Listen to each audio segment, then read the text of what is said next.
I'm Scott McKain, and please welcome my great friend Jason Bradshaw. And we are here today and every day this week to talk about how do you stand out and earn more. Jason is joining us from the Gold Coast, Australia, and I'm in Vegas, so we truly are global, Jason. Absolutely, giving a new term to coast, right? Or coast to desert, I should say.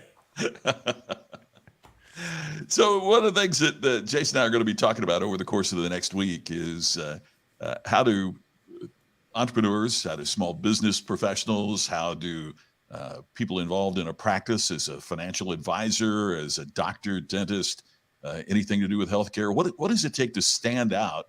Because we believe when you stand out, you earn more. And by the way, we're not just talking about money. We're talking about you earn more respect in your industry. You earn more freedom. You earn more opportunity. You earn more of the kind of employees that you would like to have. There are several ways that you earn more. And so, Jason, we're running live on a lot of my channels right now, which means that probably people have a little bit more familiarity with me because they've signed up. So would you mind just kind of introduce yourself to those who might not know and give a little bit of your background, please? Yeah, absolutely, Scott. So at 14 years of age, unlike many teenagers, I decided to start my very first business selling computer equipment and software and telecommunications, mobile phones. My first phone weighed a few pounds and came in its own zipper case. It was dating myself there.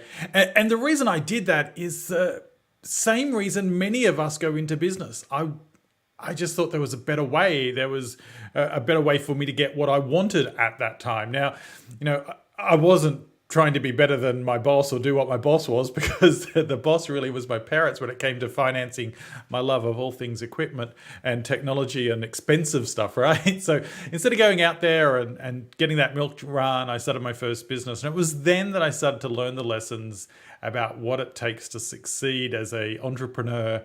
And by the time I was 21, I had 3 separate successful businesses in 3 different industries.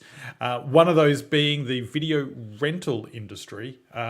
Might have been familiar with Blockbuster. It wasn't a Blockbuster franchise, thankfully, because of the 3 businesses by the time I was 21, that was probably the one I would say was the least successful financially. But since those humble beginnings, I've worked for some of the world's largest and most recognizable brands, Target, Volkswagen Group. My last role at Volkswagen Group was as Chief Customer and Marketing Officer. And as you know, Scott, because you were cheering me on, I've also written a book and have a few in the works and have shared a few stages with you over the years. Yes, sir. And we've had a fantastic relationship, both as a client situation where I was working for and with you, and also as friends working on a project together. So, and I do think that's one of the things that is kind of unique about us bringing information and insight to the marketplace together, is that you have vast corporate experience as well as small business experience. I grew up in a small business. My folks owned a grocery store. I've worked and consulted and coached and spoken for major corporations all over the world. But now we're really going to focus on individual practices, accountants, as I said, financial advisors, all of that, and other types of small business as well. What does it take to stand out in the marketplace? And Jason, I would ask you the question, why is it important that a business or a practice or a professional stands out? What makes it so critical? Well, it's the best way to compete with everyone else's advertising dollars.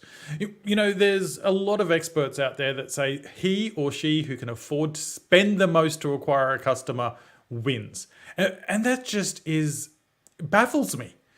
Why would you want to spend or try to outspend the likes of PricewaterhouseCoopers, Volkswagen Group, or even 7-Eleven for that matter, or Domino's when it comes to acquiring a customer?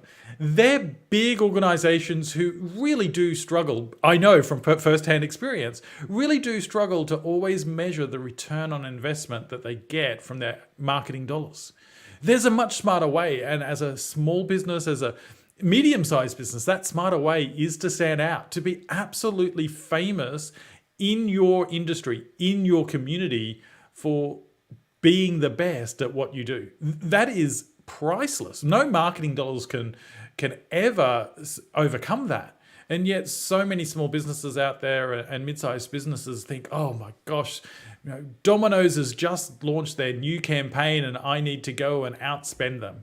Well, I would argue, and I'm sure you agree, Scott, that that's not the way to win, especially during these economic times. Oh, absolutely. By the before I forget too, Jason, let me just interject. Thank you for those of you that have posted comments. I'm seeing some of them, but not all of them. So if I don't answer you, it just means that it's not popping up here. And I wanted to say thank you so much to Kelly Gray. She posted something I see here on Facebook. It's not popping up on the list of comments that we've got, but I just noticed it elsewhere. So thank you, Kelly, for your kind comments. And also, Jason, we're hearing from good friends like Caden Collins, Dwayne Long. Others are chipping in and watching in and saying hello. So if you get a chance, I guess I'm reading the Facebook comments is what's coming through here on StreamYard that we're using to syndicate this. So please share this too. We'd love it if you'd share it. We're going to be here for a little bit talking about, we have a different topic every day. We're going to be on at this time every day for at least for the next week. And Jason, one of the things that we're going to be talking about, and by the way, let me say, I agree with everything you just said. I mean, standing out doesn't mean spending more, right? It doesn't mean that you have to spend more. It's that you know how to do it. And that's been one of the things that you and I have talked about extensively over the last several years is that typically what happens, whether you're working for a big company or you have your own business, is we study what it takes to be successful in that business.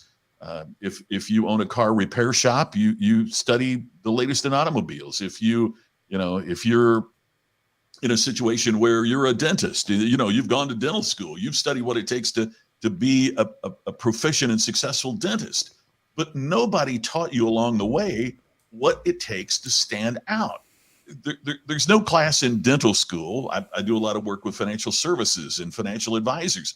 There's no class that they take to get their series licenses and registration on what it takes to stand out in your marketplace. But yet that's the critical factor of great profitability and great success is that you find a way to stand out. And when you do stand out, you earn more.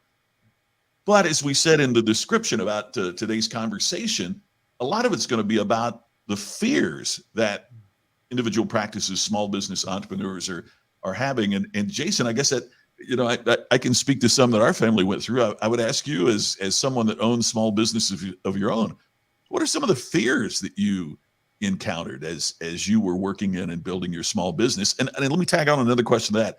How different are those fears for a small business as opposed to the crises and concerns you experienced as a C-suite major corporation executive? Well, the thing that I can absolutely say is that it doesn't matter whether you're a multi-billion-dollar operation or whether you're just making six figures as a solopreneur.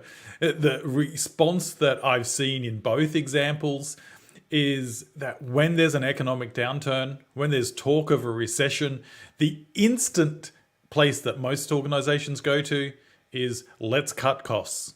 And I haven't found an organization yet that has cut costs to find profit, and to find growth.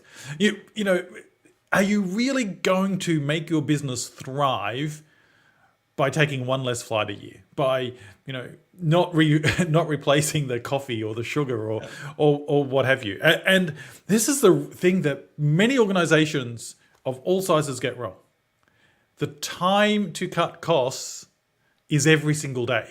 That bit, cost control, should be the part of the way you operate your business. But when things get tough, don't cut costs as your first response. How do businesses make money? Businesses make money by serving customers.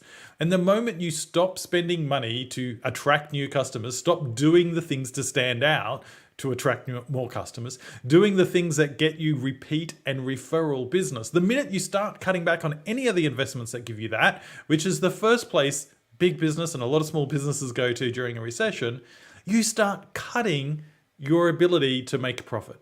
Yeah. And we saw in the pandemic and look, the pandemic obviously impacted people in very significant ways. But we saw during the pandemic businesses that unfortunately didn't survive. And we saw in the exact same industry businesses that thrived during the pandemic. I know from my days in automotive, you can have two independent franchises who both have the same access to marketing, who both have the privilege and the opportunities of all the corporate stuff that comes along with a franchise, and yet you would have two wildly different results. And the only thing that was different was how they served their community and how they responded to challenges. And when you respond to challenges in a way that is about serving that community, well, then the growth comes. So, in my first book on distinction, I wrote about a retailer here in the States called Circuit City. And interestingly enough, Circuit City was the model of retail in the book Good to Great. But those of us who are familiar with Circuit City know that they met their untimely demise as an organization. But one of the things that happened is just exactly what you were talking about, Jason, is, we entered a recession, we entered a challenging economic time. So immediately Circuit City said, well, one of the ways that we can cut costs is to terminate our most experienced, therefore highest paid salespeople on the floor. So they did that, which meant you went in Circuit City and you couldn't find anybody that knew what they were doing or that could help you.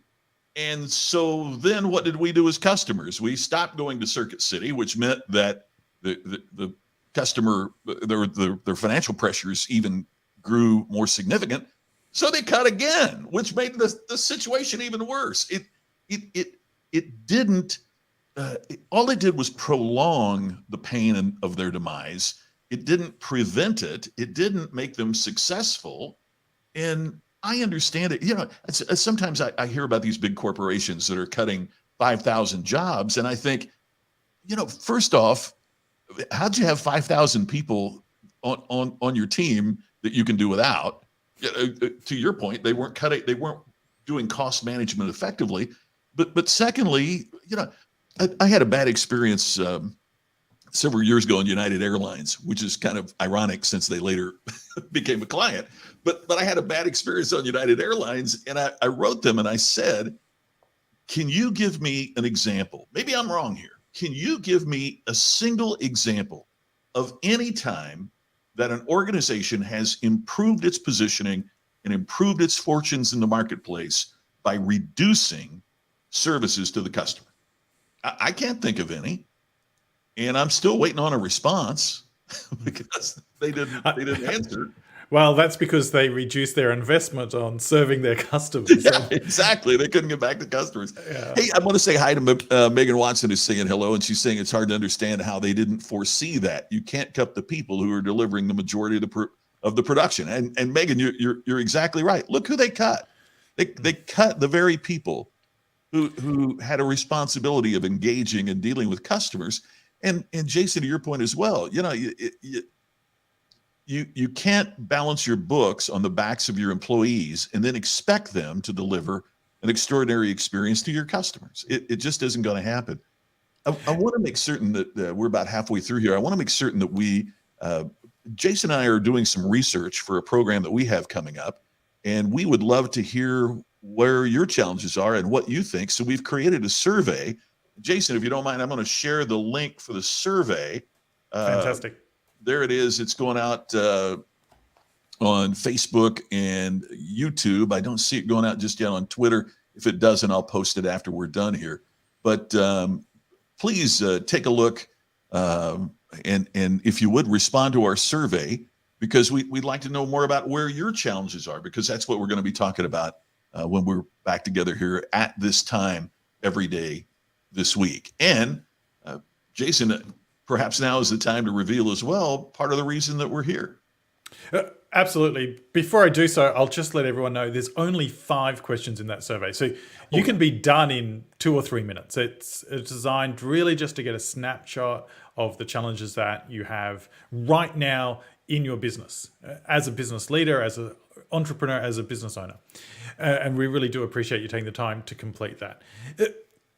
The program that Scott and I have been working on now for I want to say a number of months, but it's probably more a number of years that we've been talking about doing something together, is called Stand Out and Earn More. It's the program for business builders to really help you achieve exactly what the title says. You know, they say in marketing, one of the best things to do is to make sure it does what it says on the label. Well, during our Stand Out, Earn More online workshop, we will take you through the journey over 3 days, 3 hours each day, to help you stand out and earn more by focusing on 3 key areas. Now, we'll spend a lot of time specifically on how to stand out. What do we mean by that? And how does that work in your industry, in your niche, in your community?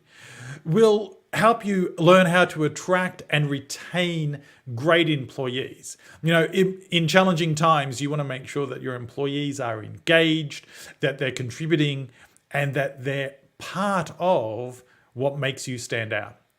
And then, of course, we're going to be looking at how to attract customers that want to do business with you over and over again, and also be your greatest advocates out there.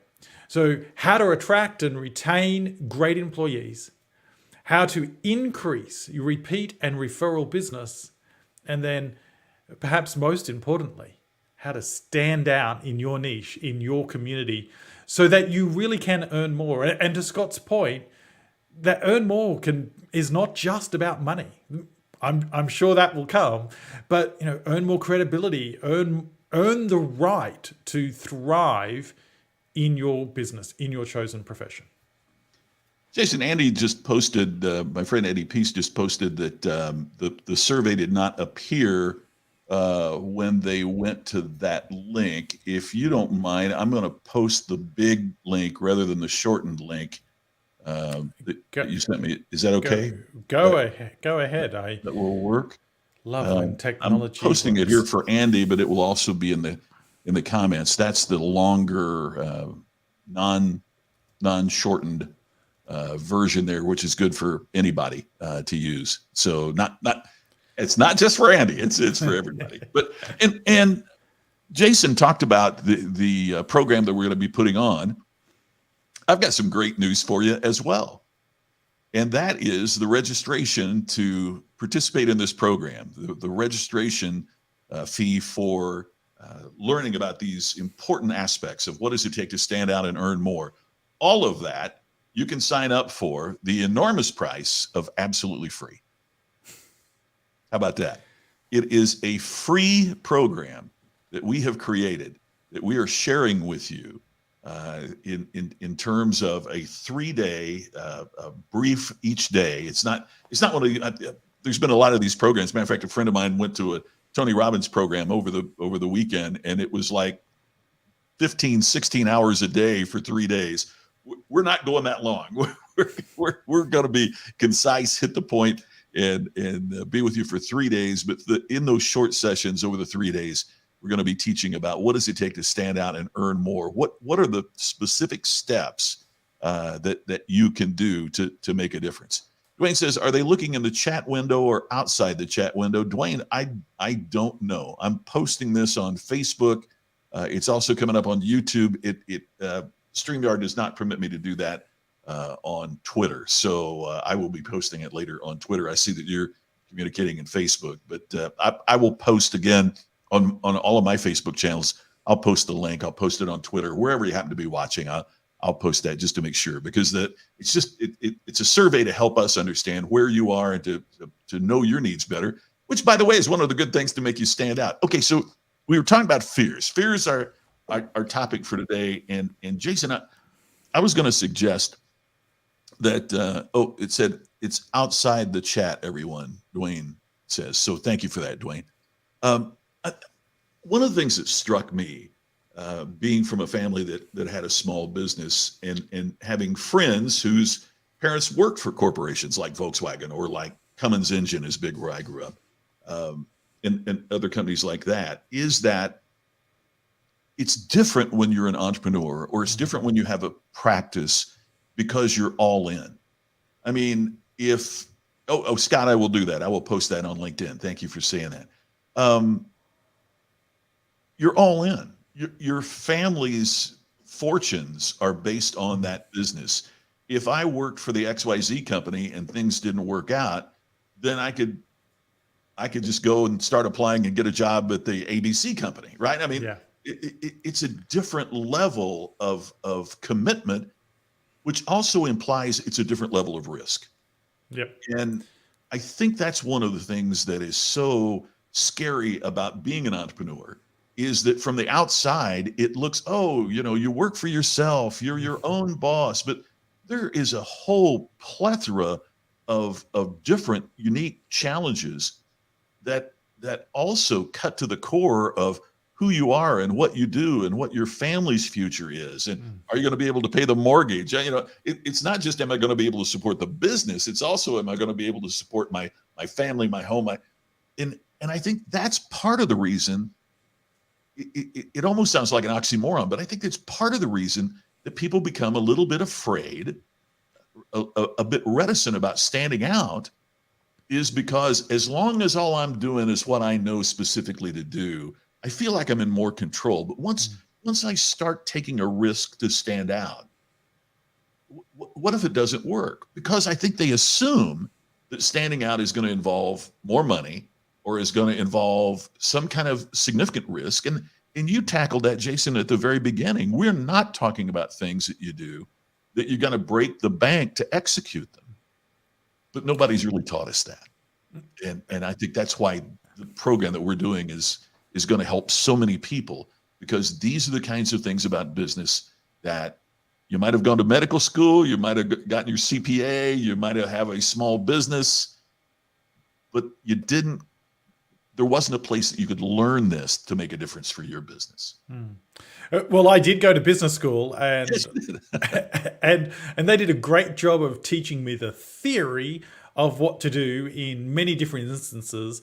And the theory always said, spend more money to get more customers. There was never a conversation around what do you do when you've got those customers beyond the transaction. And really, today we're not competing on the transaction, because if we were, then a lot of us would be struggling more than we should be because of like companies like Amazon. My grandmother, she's 99. She turned 99 this year. And when I was a young kid, she owned a clothing and drapery store in a small country town. And I wish I could just bottle up everything she says around what it was like when she was running a business, as a middle-aged woman by herself. You see, my grandfather unfortunately passed away much earlier than he should have. And when he passed away, up until that point, my grandmother had worked in the shop, but she hadn't managed the shop. And unfortunately,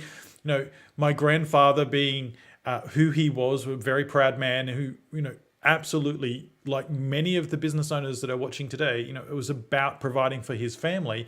There were some things that were starting to cause some cracks, shall you say, in the business. Things were not always great. And while he always provided a great life for my grandmother and for their kids, he had struggles. And then unfortunately he passes unexpectedly. And here my grandmother is middle-aged and having to take over the running of the business. And she had debts she had to pay.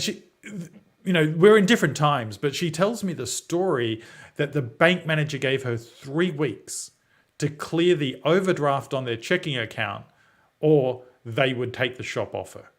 3 weeks. Now, what are you going to do when you're faced with that? She could have said, oh, well, just have the shop. I'll get on with my life. But instead, she said, how can I get my customers who have bought from me in the past to come back and buy from me again? How can I get enough business to get rid of this overdraft in 3 weeks? Like I said, if we could bottle up her stories, it would be great. But, I think the lesson that she has for all of us is when you're faced with adversity, when you're fearful of losing your business or not making as much as you did last year, the way you respond determines the outcome.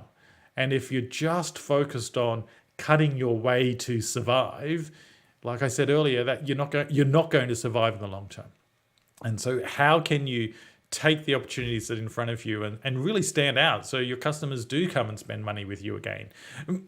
so that they do tell their friends and family to do business with you. And those sorts of things, not once did we talk about in business school. Yeah, I did oh, hey, I got to show you this here. Jason, I think this is somebody that you're going to know. Our good friend Joe Calloway. Hello, sir. Joe, it's great to see you. Differentiating your business minimizes your risk. That's a great line. It's so important. Doing distinctive work becomes your marketing and brings customers to you. And thank you for that kind comment, Joe. I really appreciate it, and I know Jason does as well. And it's great that you're here. Talk about a master of the strategy. Joe's book, Becoming a Category of One, is one of the seminal works in this field. Also, Joe, I was thinking of you yesterday because I saw a big post about don't worry about being better, be different. And Joe wrote a great book called Be the Best at What Matters Most, which is about, if you are better, by definition, you are different. You are unique in your marketplace. So thanks very much for that, Joe. And maybe Joe will give us a comment or two during our session. Wouldn't want to overcommit him, but that would be cool if he made a comment or two during our program that we've got coming up.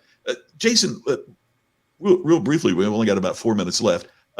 Would you tell folks about where they can sign up? And I will type it here and put it on the screen. But the reminder of the dates, and it is absolutely free to attend our Stand Out and Earn More program. Absolutely. So the URL is standoutearnmore.live, standoutearnmore.live. Maybe one day I'll share the joys I've had with domain services, but standoutearnmore.live. And the program for our friends in the US, Pacific time, December 15, 16, and 17, from 1 p.m. to 4 p.m. For our general admission ticket holders. It's completely online, and that general admission ticket is free, as Scott mentioned. Now, this today's session is being rebroadcasted shortly in Australia. So for our Australian watchers, it's December 16, 17, and 18 from 8 a.m. to 11 a.m. Australian Eastern Daylight Savings Time. So US Pacific, 15, 16, and 17 December, 1 p.m. to 4 p.m. standoutearnmore.live, where you can register for your free ticket to the event. And just 3 hours each day over those 3 days, where, as I said before, we'll be looking at how you can truly stand out and earn more. However, whatever that means to you, if you want to give back more to the community, if that's how you measure earning more, then that's great. The tools and practices that we'll take you through have been tested in all sorts of industries and will absolutely apply to your business regardless of the size. That's an important point too, Jason. Let me I just want to reemphasize that. That's such an important point because it's not about your specific business.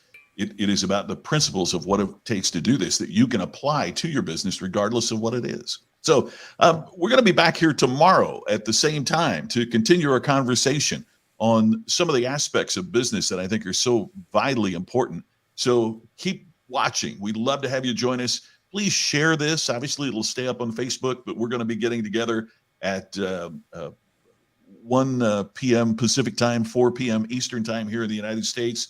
It's early the next morning in Australia where Jason is based. So we will be doing this every day through Friday. So would love to hear from you. By the way, you can leave a comment on Jason's social media or on my social media if there are topics that you'd like for us to address. We'll be doing that as we get together with you every day this week. So thanks. We've had a lot of folks on with us today, Jason. And hey, Scott Brandley just posted, just registered. Love it, Scott. Thank you for that. Thank you so much. Really glad you're going to be joining us. So thanks to everybody for watching. Jason, thank you for joining from Australia.